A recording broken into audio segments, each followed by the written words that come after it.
In this video, I'll show you how to fix a compromised site flag in your Google Ads account.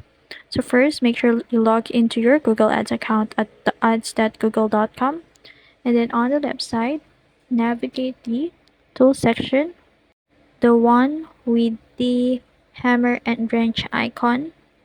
Select on that, and then you will see there the troubleshooting. Under that is the Policy Manager.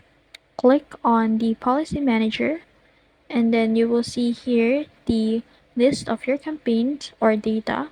So assumingly we have a campaign ongoing and a data stored in our Google Ads.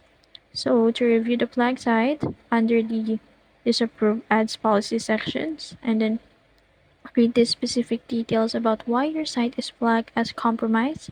So common reasons are malware or suspicious scripts on your site, or unauthorized access or defacement. Now, to prevent further issues, pause all campaigns associated with a compromised site. So select the campaign in the Campaigns tab and then click Pause.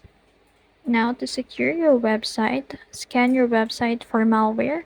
Use tools like Google Search Console or third-party services like Sucuri or Malwarebytes to scan your site.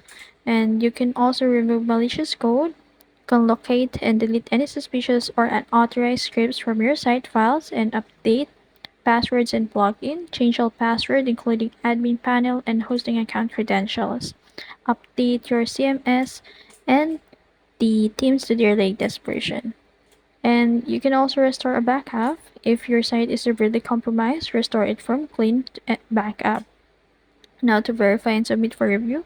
After cleaning your site, ensure it's secure by running another malware scan. Then submit your website for review in Google Search Console. Now to submit the site in Google Ads, once your site is clear, go back to Google Ads in the Policy Manager and then locate the affected campaign, assumingly we have. So click on Submit for review and provide details for the actions you've taken to secure the site. And that's it. That's how you fix a compromised site in Google Ads. If you found this video helpful, don't forget to like, share, and subscribe to the YouTube channel.